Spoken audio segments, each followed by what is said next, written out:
மைக்கு வச்சு பேசினா எல்லாத்துக்கும் கேட்டுன்னு சொல்லி எங்களுக்கு மைக்கை கொடுக்கல. மைக்கு எங்களுக்கு ஏற்பாடு செய்து கொண்டிருந்த இடத்தை எங்களுக்கு தரல. மைக்கு செட்டு தராத இந்த அரசு எப்படிப்பட்ட அரசு என்பதை நம்ம புரிந்து கொள்ளணும். இவங்களுக்கு நம்ம 5 வருஷத்துக்கு ஓட்டு போட்டோம், 5வது வருஷத்துல நிக்க வச்சிருக்கிறாங்க. தயவு செஞ்சு சொல்றேன், எல்லாரும் சிந்திச்சு ஓட்டு போடுங்க. நம்ம வீடு வீடா வருவான். இனிமே எனக்கு ஓட்டு போடு, எனக்கு ஓட்டு போடுன்னு வீடு வீடா வருவாங்க. தயவு செஞ்சு மக்கள் அவர்களுக்கு உங்கள் வாசலை திறக்காதீங்க. இவர்களை புறக்கணிப்போம். பாருங்க, எல்லா கையிலும் நோட்டீஸ் கிடைச்சிருக்கோம், படிச்சு பாருங்க. எங்களுடைய கோரிக்கையும் எங்களுடைய கண்டனமும் அது நியாயமானதாக தான் இருக்கும்.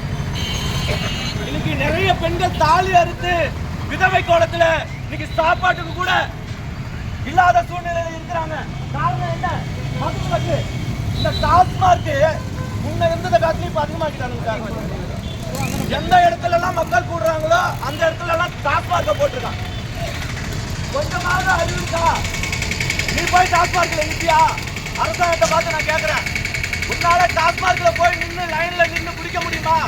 ஏன் டாஸ்மார்க்க நீ அமல்படுத்துற? எதுக்காக இதை கொண்டு வந்திருக்கிற? ஏதாவது ஏழை மக்களுக்கு பிரயோஜனம் இருக்கு அந்த டாஸ்மார்க் மூலியமா? எல்லாம் சிந்திங்க. ஏழை மக்களுக்கு பிரயோஜனமா இல்லை அந்த டாஸ்மார்க். இதை ஏன் இன்னும் வச்சிருக்கிற?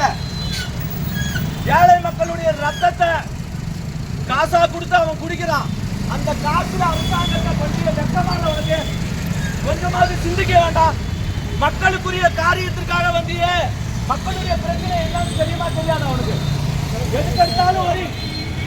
எதுக்கெடுத்தாலும் வரி வரிய வாங்கி ஆட்சி நடத்துறியே, மானமா இல்ல? கொஞ்சமாவது உனக்கு சூடு சொரணம் இல்ல? சோத்துல உப்ப போட்டு தானே சாப்பிடுற. மக்களை சாகடிச்சு வாழ்கிற அரசாங்கம் தேவையா நமக்கு? எல்லா மக்களும் சிந்திக்கணும். இன்னும் 6 மாசம், இன்னும் 5 மாசத்துல எலெக்ஷன் வரும். தயவு செஞ்சு இந்த படிக்காத இந்த பாமரனா இருக்கிறேன், ஐயோ நான் விவசாயி, என்கிட்ட ஒண்ணுமே இல்லைன்னு சொல்லி ஓட்டு கேட்க வர்றவங்கள நம்பாதீங்க. நல்லா யோசிச்சு சிந்திச்சு ஓட்டு போடுங்க. ஏன்னா 60-70 ஆண்டா ஆளுகிற இந்த திராவிட மக்கள், திராவிட கழக ஆட்சி மக்களை சாகடிக்கிற, மக்களை சுரண்டுகிற அரசாக தான் இருக்கு. இந்த போராட்டம் எங்களுக்குரிய போராட்டம் அல்ல, இது மக்களுக்கான போராட்டம், உங்களுக்கான போராட்டம். புரிஞ்ச வர நாங்க சொல்றதெல்லாம் கேட்பீங்க.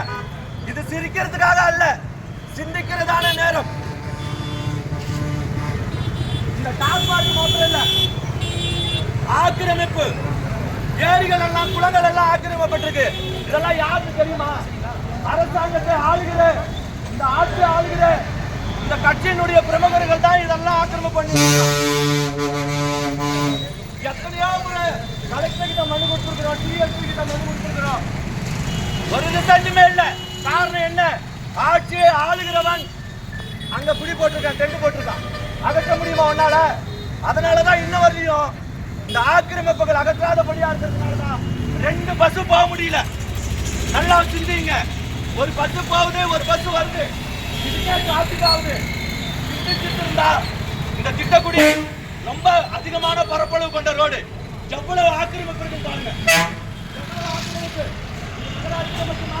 கிராமங்கள் தோறும் திராவிட கட்சிகள் மக்களை அரசு சீக்கிரத்துல நீ கீழே வந்துருவேன்.